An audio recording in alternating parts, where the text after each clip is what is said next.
As you log on, please let us know you're here so we know we are talking to someone. Let us know your name, where you're logging in from. If you have a cat in the home, that's the topic of today's conversation is working with therapy cats. I've been really looking forward to this conversation. As soon as that we knew that we were going to have Ellen on, I have been kind of keeping track of my own questions because we were talking before. I have new cats in my home. I think one of them has therapy cat potential. So I have my own fair share of questions for you.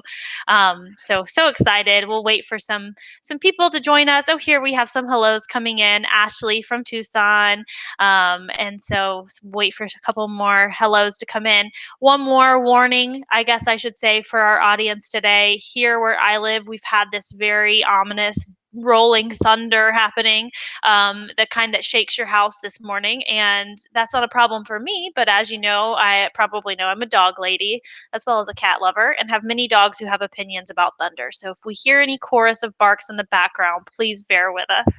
And hopefully they'll behave. All right. So as we wait for some people to join us, we have some more hellos coming in. Carly from Tennessee. I am going to introduce our wonderful guest today, and then we'll get into our conversations. As always, though, these Facebook Lives are really intended to be conversational. So any questions that you have throughout, pop them in the comment box, and I will be keeping my eye out for them and then addressing them as we have time.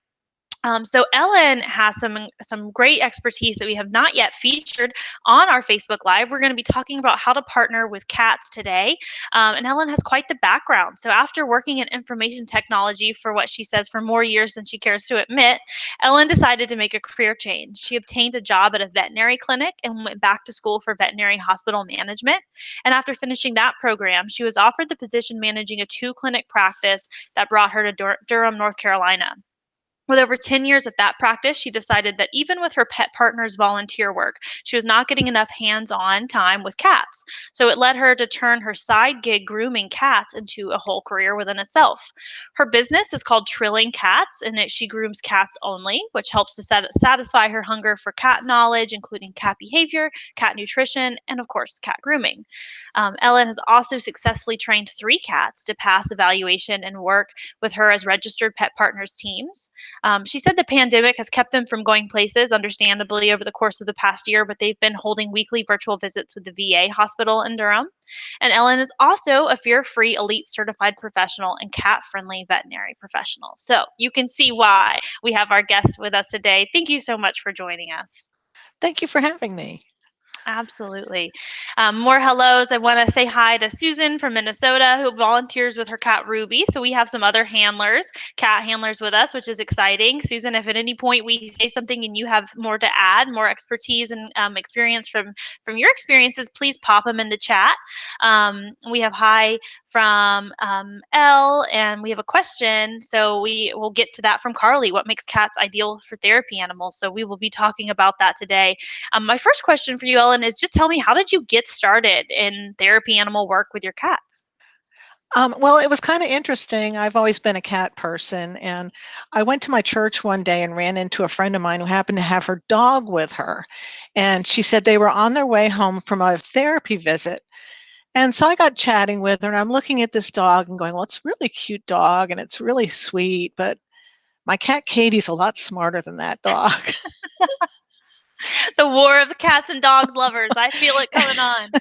So, so I started looking for her organization only worked with dogs, and so I started looking for somebody that would allow cats. And it did take me a little while, and then after I moved to Durham, I found Pet Partners, and was able to get Katie registered, who she's still working with me. She's now 14 and a half and going strong. And yeah, it's been great.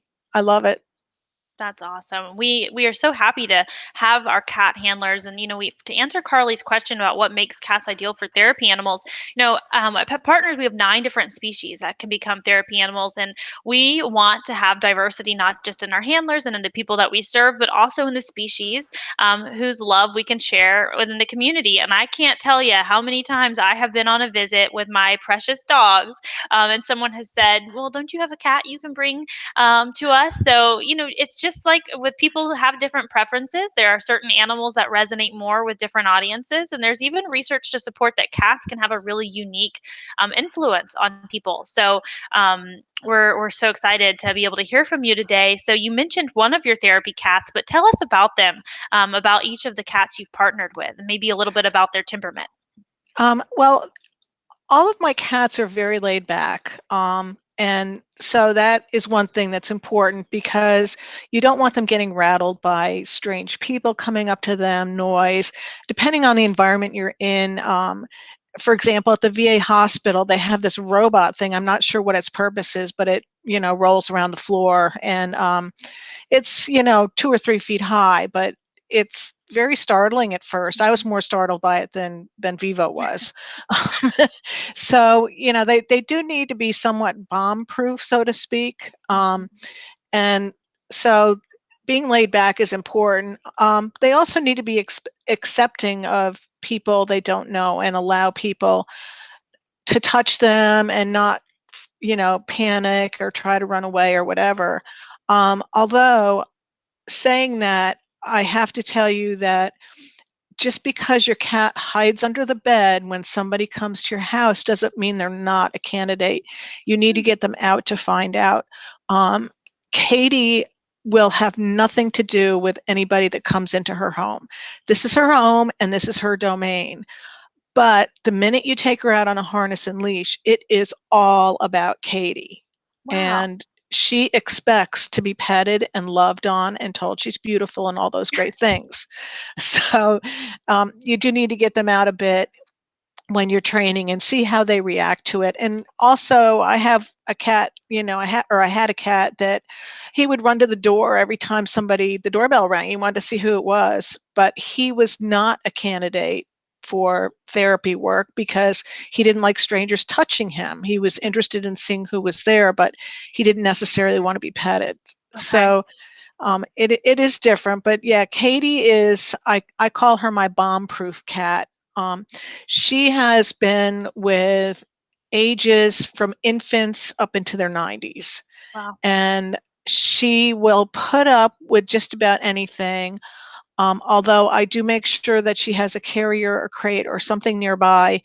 Um, Obviously, it's my job to watch out for her and make sure nothing happens that's adverse, which, I take very seriously. But Right. also, if she does get annoyed with someone, she's able to just get up and walk into her carrier or crate. And, too bad I'm taking a coffee break now.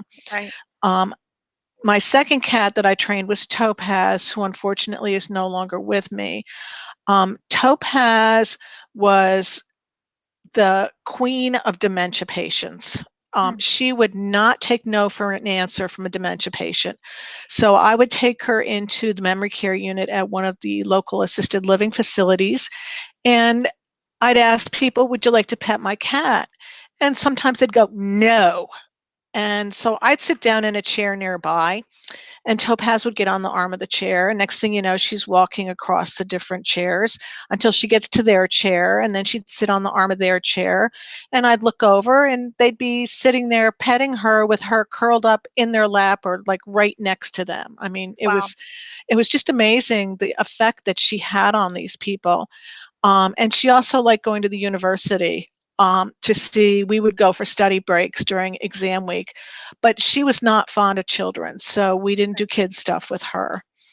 And then my third cat I trained was Vivo, who's still working also. And Vivo was probably the easiest one to train because I got her as a kitten and she followed Katie around Mm. and learned a lot from Katie. And so that really helped with being able to get her evaluated and having her pass that. So yeah, Yeah.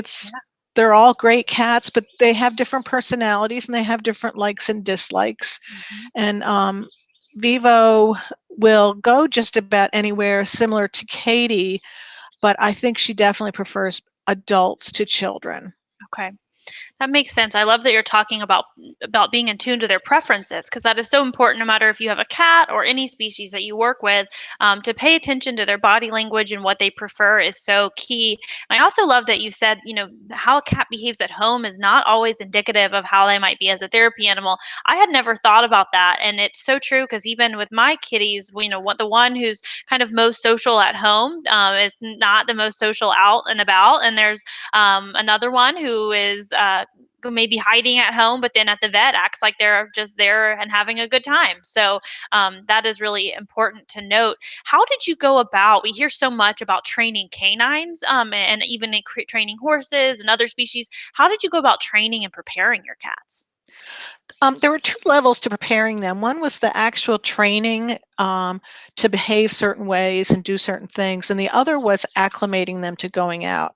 So for training for actions and obedience and that type of thing, first of all, cats are not dogs. They don't train like dogs. Yep. I learned very quickly you do not tell a cat to sit, you ask a cat to sit. And believe it or not, it's made a world of Yeah. difference since I've taken that attitude of I'm asking you to do something. I do clicker training with my cats, which whether you use the clicker, like I don't take a clicker with me when we go out on therapy visits. But having it at home, even though we do things that we might not do when we're out, like Katie used to jump hurdles, Hmm. but it helps with your communication and your bond with the pet. But the big thing I have to say about clicker training, if you've never done it before, you need to train yourself before you start training your pet. The reason is you have to click immediately as they're doing the action you want. And you have to train yourself to be able to do that because you can't always anticipate when they're going to do something, especially when you're first starting out. So you need to be able to react like that clicker, whether you practice by, clicking on a certain word on the television, or you practice with a friend or a spouse or somebody, but you need to learn how to use the clicker effectively before you start working with your pet using the clicker. Um, Cats will do things. They're easy to train. If they're going to be a therapy pet, they will be fairly easy to train. The big thing is the harness and leash. And a lot of people tell me, well, I put the harness on my cat and it just flops over on its side. Hmm. They all do that to begin with. You've just put a 3-ton weight on their back and they can't get up. Um, how you train them for a harness is you put the harness on, you take the harness off. And you do that once, maybe 2 or 3 times a day for a few days. And then one day you put the harness on at dinner time or when you have a really high value treat, and you put that treat or the dinner 3 feet away from the cat, and you'll suddenly realize that they can figure out how to get up and walk. Now they may pancake themselves on the floor when they get to the dish or the treat, but it's a start. And so you go along with that, and eventually they will learn to walk around with a harness on. Then you attach the leash and let them learn that I can walk around with this attached to it, but if I reach a certain point, I can't go any farther. Um, so that's a big thing. The other part of it is getting them out. Um, and I found the best way for me was to take them out in a hard sided crate, not a soft sided one, put it in a shopping cart and just wheel them around and Huh. let them be someplace different. They're secure in their crate, they know their crate. And you just go around the store. And then the next step would be open the door in the crate in the shopping cart and let them make the decision. Do I want to come out? Do I want to stay in the crate? My cats typically, didn't take very long for them to decide they wanted to get out. And not only did they not like the shopping cart on their paws, but they couldn't see well enough, so they'd get on top of the crate. So that worked out great. I always make sure I have a crate when I go to a store, even when it is a pet friendly store, so that you can get them secured if there's anything going on, because if there's Mhm. other pets around, honestly you can't guarantee what's going on. And I also recommend don't take your cat that you want to train to a PetSmart or a Petco or one of the big box pet stores. And the reason why I say that is they typically have grooming and veterinary services inside, and you frequently will run into dogs that are not trained and not well behaved and sometimes very aggressive. Mhm. So you don't want to take chances with your cat with that. Yeah. So there's plenty of places you can go. Home Depot and Lowe's typically allow pets. Um, and if you do a search in Google or something, there's actually a few lists out there of different Okay. stores that typically will allow your pets in. And also, there's a lot of the outdoor outlet malls now where you Mhm. can go and take them and walk around with your pet. Yeah. And they're great leash training. Katie loves to window shop. I don't need to be friends with Katie because I do too, but I go in and make purchases, so Yeah. that's awesome. Those are great ideas. I like that you said to be careful in places where you would typically imagine taking a pet because you're right. Not all dogs, not all animals are socialized to be friendly to cats, and one bad interaction could be a really devastating experience. Even if everyone ends up okay, it could cause a fear experience. I see that Susan, who works with a therapy cat, was highlighting some of the things you said, using clicker training as well, and working on the leash and harness. I now have homework. I think I was probably expecting to leave the harness on my kitty for too long, so I'm taking notes for myself too. Everybody, I saw a question come in. I wanted to ask about cats. Now there was a question: can older cats become therapy animals? So do you, in your opinion, do you have to start training early in life, or can an adult cat also learn? An adult cat can certainly learn. Katie, let's see now, we started in 2013. So Katie was 7 when she became a therapy cat. Um, 6 or 7. So yeah, Wow. they can be older. Okay. Now Katie had been exposed. She was a retired show cat, which made life really easy. And if you want to see a play, if you want to take your cat someplace to see if they're bomb proof, enter them in a cat show, and they don't have to be a purebred. There are household breed categories, but they'll have various judges handling them, people walking around. There's typically people that come to cat shows that have walkers and wheelchairs. They have, the PA system going on, so it's noisy. So it really, it is a great environment in a lot of ways. I think it Yeah. really prepared her well for being a therapy cat, although it's not necessary. Yeah. But yeah, she was not a spring chicken. Now, if your cat is older, like Katie is still working, but she's now arthritic. So after the pandemic, I will be very careful about where she goes Right. and making sure that she's had her arthritis meds before I take her out. Yeah. So when you talk about an adult cat, we don't realize most cats start getting degenerative joint diseases somewhere where it's around 9 years old. They don't show it. It's like everything else with cats. They're Right. not going to show that they have a weakness. Mhm. So if you're thinking about a cat that is more middle aged, I would consider taking them to the vet, explaining to the vet what you want to do, and making sure that they do a good orthopedic exam to make sure their joints are in good shape. Yeah, that makes sense. Well, and you mentioned something too that brings up another question I just saw in the chat. You said that cat shows can have these loud noises over the PA system. What are some tips that you have for getting cats acclimated to different sounds in these more public environments? Um, well, if you have a good bond with your cat, and clicker training will help create that, a lot of times, just you not reacting Mhm. will help. Um, Okay. they pick up on our feelings very easily, and if Mhm. if you're going, oh my god, is she going to react, or Yeah. is he going to jump out of my arms now, that kind of thing, they're going to feel that, and and they are going to react, not so much because of the noise Yeah. or the event, but because you have reacted. So it's important to just stay calm and do take them out. I wouldn't stand in the middle of the road around traffic. I mean, Right. that's, but if you are taking them to various stores, most stores do have PA systems. They have a lot of people walking around. um, and uh, a lot of assisted living places are great places to start with your therapy cat. Now, I would not want people handling my cat um, without having them evaluated and Sure. being a registered pet partner. However, you might want to ask, can I carry her through your halls in a carrier, just so that they see walkers and wheelchairs, if that's the Mhm. kind of environment you're going to want to be in.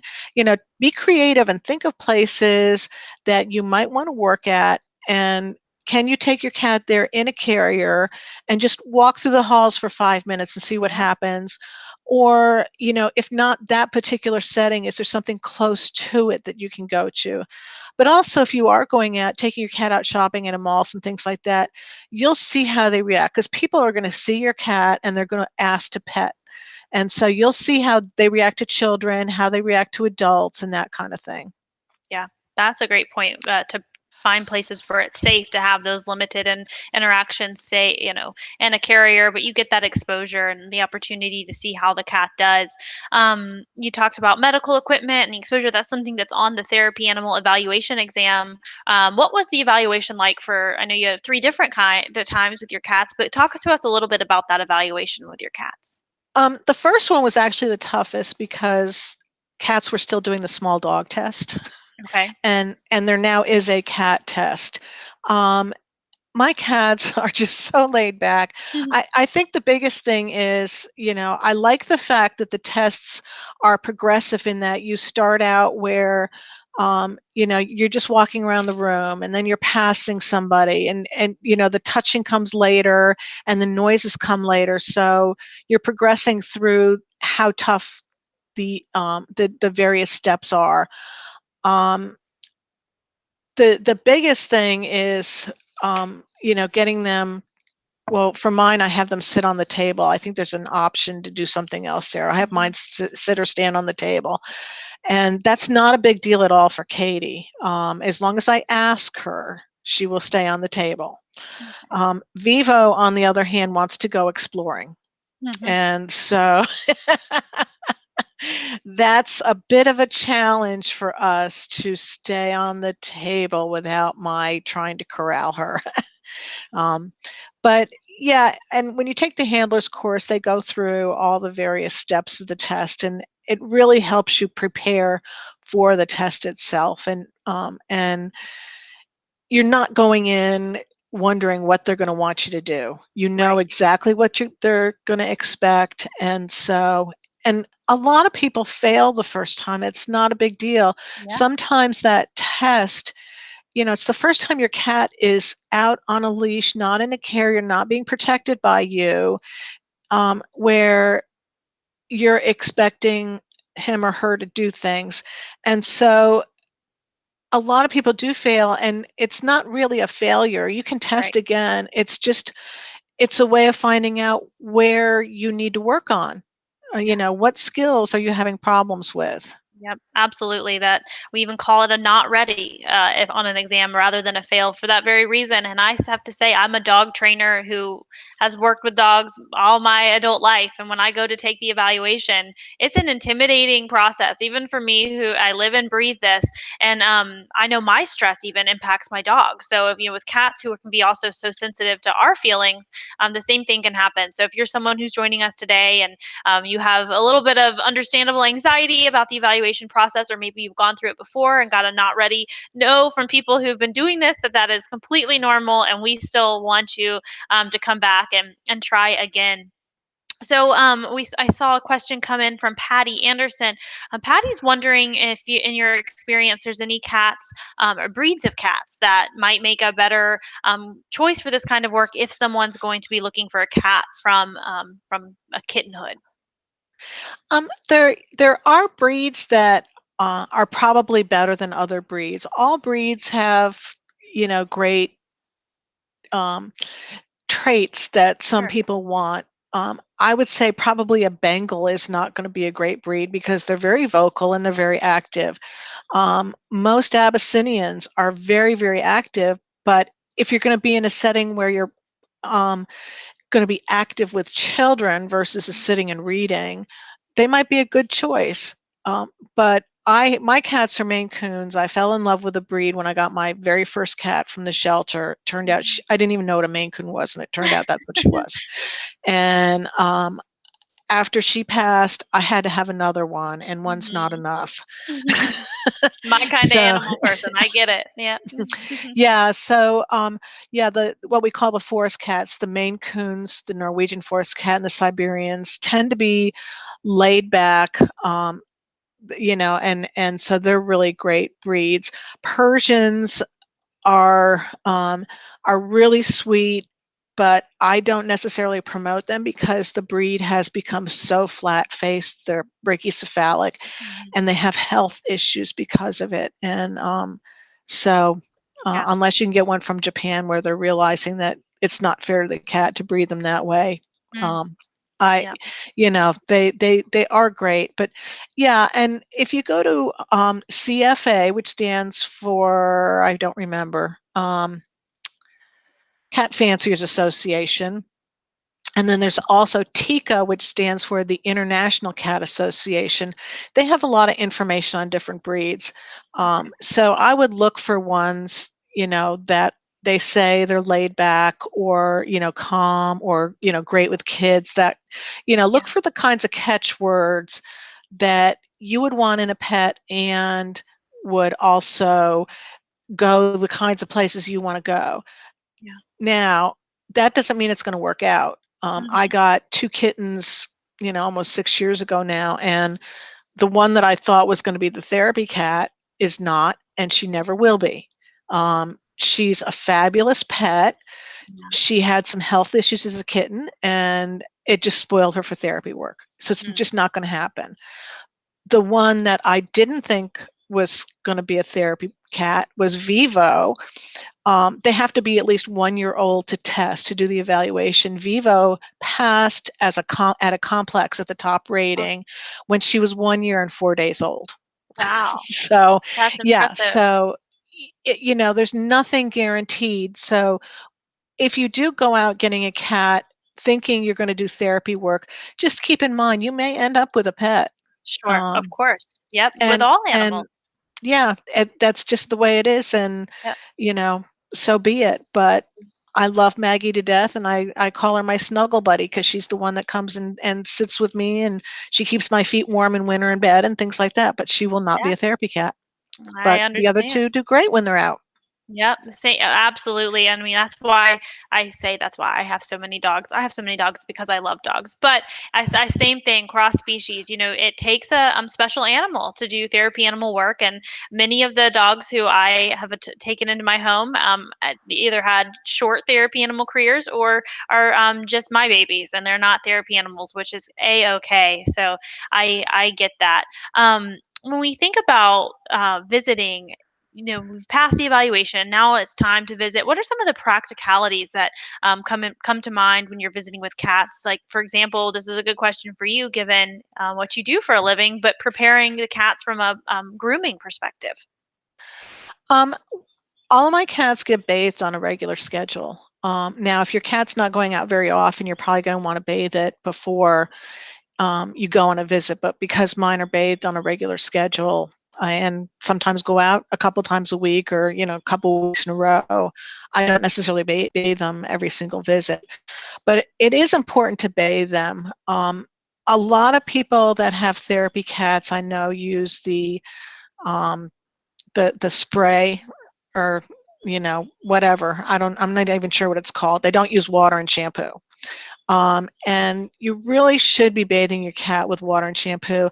We're not doing ourselves any favors by taking them out without them being properly bathed. And I say that because there are a lot of places that allow dogs in but don't allow cats. And there's two reasons for that. One is cat scratch fever, and the other is allergies. When you actually bathe a cat with water and shampoo, you're getting rid of not just the dander, but you're getting rid of pollens and other allergens that might be in their coat. Plus, it's actually their saliva that has a component most people are allergic to.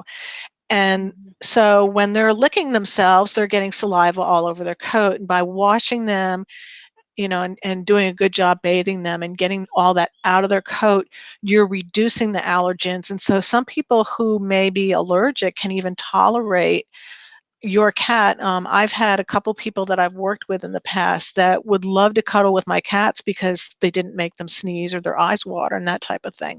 Hmm. So it is important to prepare them properly. And I also mentioned cat scratch fever. The dog people are way ahead of us as far as making sure that their pets get flea and tick prevention and heartworm prevention every month. We need to get on the stick with our cats and do that. Cat scratch fever is actually transmitted by fleas. Hmm. And so we can get rid of a lot of that issue if we would just start using flea preventions. Um, the heartworm prevention is even more critical if you have a cat. What a lot of people don't realize is that yes, cats can get heartworms. An infection may only be 1 to 3 worms, whereas in dogs they have masses of them, but it's just as deadly. And one of the biggest problems is there may be no symptoms until the first symptom hits, and that symptom may be sudden death, Wow. Mm. and there's no treatment. Yep. Okay. So, and the tests for it are not that good because there's so few worms in the way the test works. Mm. So, yeah, we need to get on the stick and start bathing our cats properly and using flea and heartworm prevention. Yep, that makes sense. And especially, I mean, what we've learned this past year, how important hygiene across all levels is. And it reminded me when you were talking, I saw a question earlier on about, how do we encourage people who are very, they have the expectation of therapy animals being dogs, but they might not be as open to cats, whether it be therapy animal organizations or facilities. And I think a lot of it goes back to not only sharing our success stories, talking about the research that supports diverse species, but also about these best practices that you're talking about, that keep everyone safe during the intervention, the standards of practice that are at the core of what we do. And when followed, the risk associated with any of the therapy animal interventions goes so way down. So that's important. Yeah. Yeah. Yeah. And I think it helped me having a track record too, because to be honest, when Katie first evaluated and passed, I had a hard time getting in anywhere. And I had one hospital all but hang up on me when I said it was a cat, not a dog. Um, Wow. and yeah, and schools with children, they have to be conscious of, you know, the kids having allergies and things like that. So yeah, it is difficult, but I got into an assisted living place first, and I also took Katie to a couple of dog walks. She didn't do the walk, but she went to the dog walks, and and I carried her around to the different booths and the area where they had the vendors and things, so people got to meet her. And just getting her out and about helped a lot, so that once people realized that, yeah, they were used, I started getting phone calls with people looking for cats. Wow. Yeah. That doesn't surprise me. I have to say, I get that question a lot once I'm in a facility about the request, especially from patients or residents, up to the staff, that there's really a strong desire for cats. Now, here is my $1 million question, because I have always struggled with this. I've had a cat who is wonderful, would love to meet other people. We have everything except for one thing, and that is car rides. That How do we get cats ready to go in car rides for therapy work? Okay, so typically, when you think about it, most of our cats um, get in the car to go to the vet, Mhm. which is not the most fun thing in the world. They're going to Right. get poked and prodded, and it's just not fun.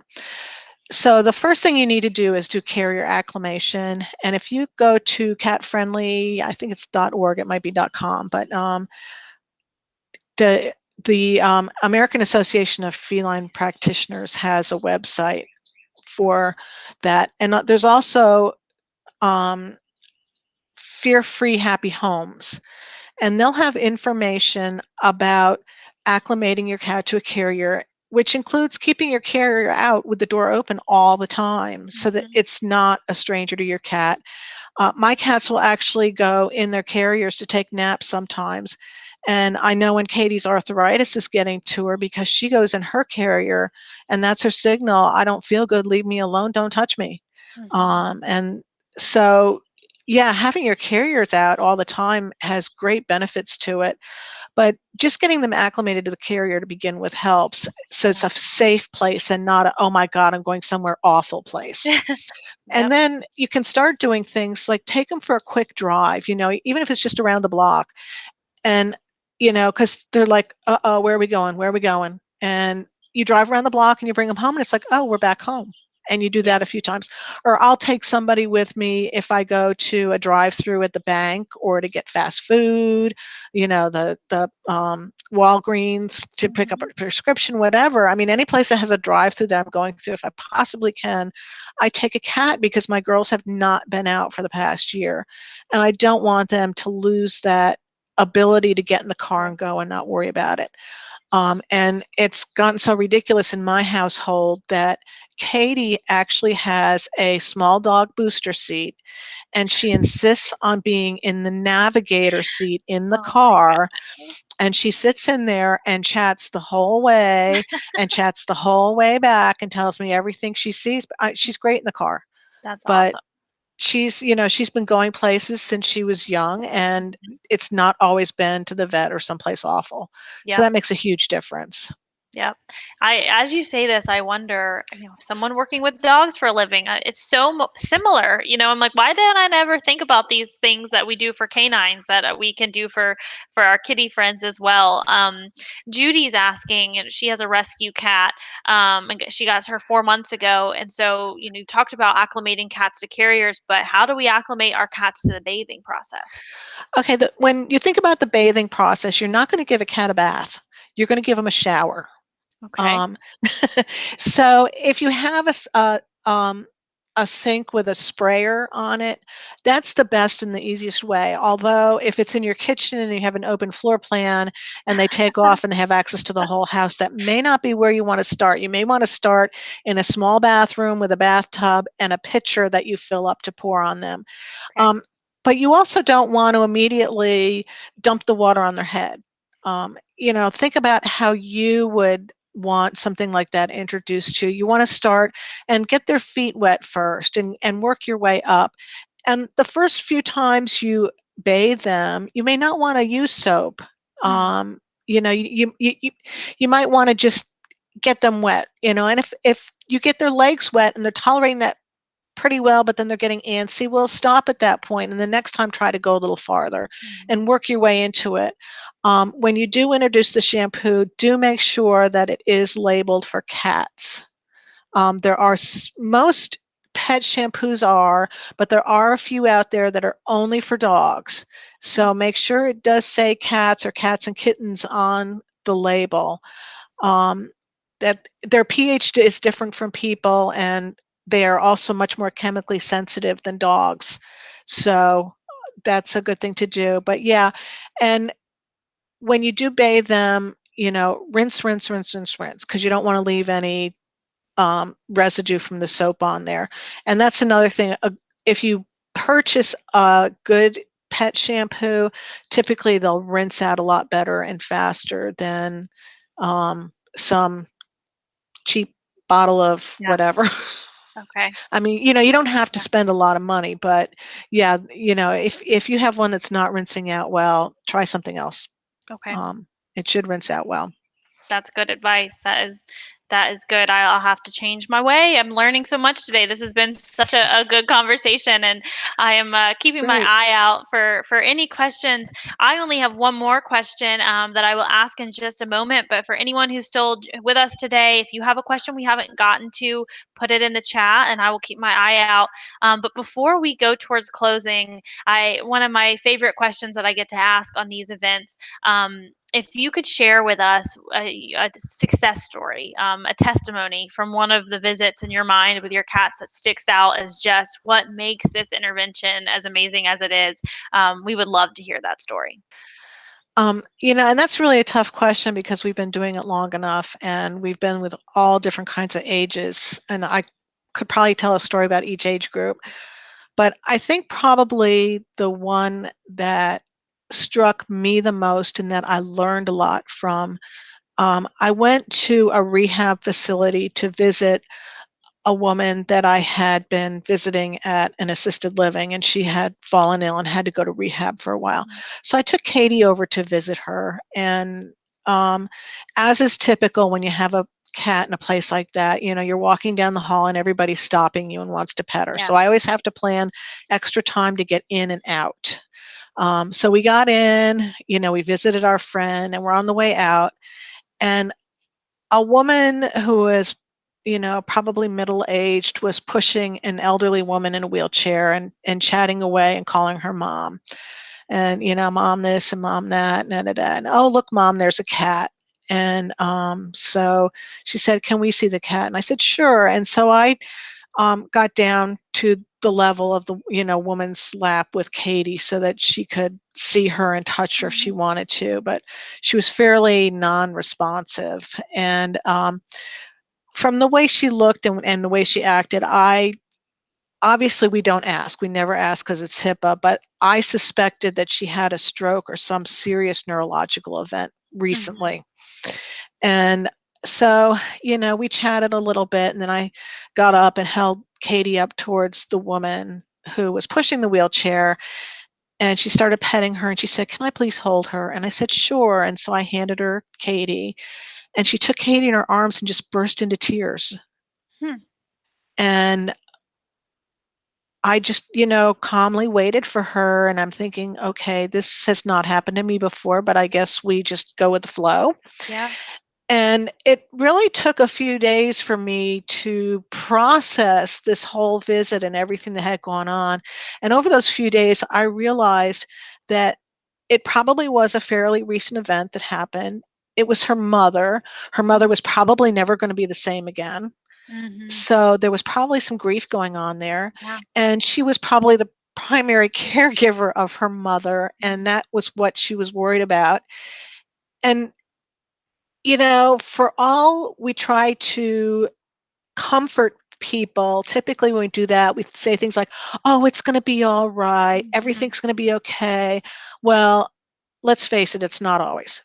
Mhm. And this was probably the first time that she was able to cry without anybody judging her, without anybody telling her everything's going to be fine or it's going to be okay or any of that stuff that doesn't really matter at that moment. And Mhm. in a case like that, probably isn't totally true anyway. Yeah. And so, yeah, it was a huge learning experience. It really struck me when it happened, but it was a huge learning experience for me. Yeah, it's always so powerful when you're on a visit and you have a goal, you have even in mind, you think this is who I'm visiting with today, and there are these stories when it's someone else, it's a staff member, it's a family member, and our animals tend to know too who needs the interaction, and it's just amazing how that ends up working out. So. That's a great story. I see one other question that came through before we say goodbye as we're wrapping up here today, but there was a question from Patty. And if you brought a crate on your visit, and I know at the very beginning you said you did, so the cats can have a retreat space, but in the instance of a dog being at a facility and the dog maybe charging towards you or anything like that, how would you deal with that case? I actually it wasn't at a facility, but I actually had a dog charge me when I had was coming back from the vet, and I had a carrier in each hand with cats in it. Mm. And you protect your cats, and so in that case, I was able to stick my foot out to block the dog from getting closer to the Mhm. crates.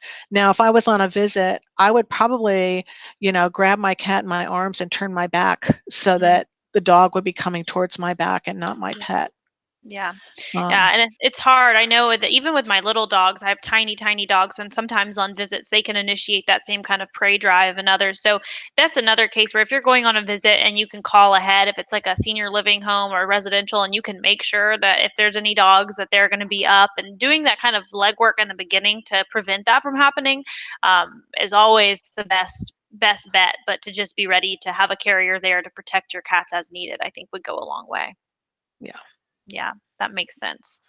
Well, this has been an awesome conversation. So much activity in the chat. I know that everyone who's joining us today and everyone who will watch later appreciates this as much as I do. Thank you so much for sharing your insight and for your passion for this work and for helping us so that we can also tap in to this really special application of animal assisted interventions. We really, really have appreciated your time today. Thank you very much. I enjoy doing it. Awesome. Well, thank you, everyone. Have a wonderful day, and we will talk to you soon at our next